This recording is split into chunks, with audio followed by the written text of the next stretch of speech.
Guys, I'm making piyaya and I'm using this for my anong tawag yun sa English, parang dates and then yan na siya, binlend ko na siya and then yan na form ko, hindi mga maganda yung ano kasi trial pa lang, pag sasunod maganda na yung shape yan, tapos ganyan lang yung sesame and then pinlat ko lang siya, nilagay ko sa palaman sa loob and then ganyan luto natin sa pan.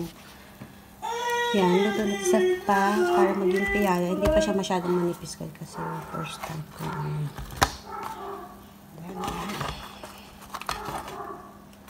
Emir!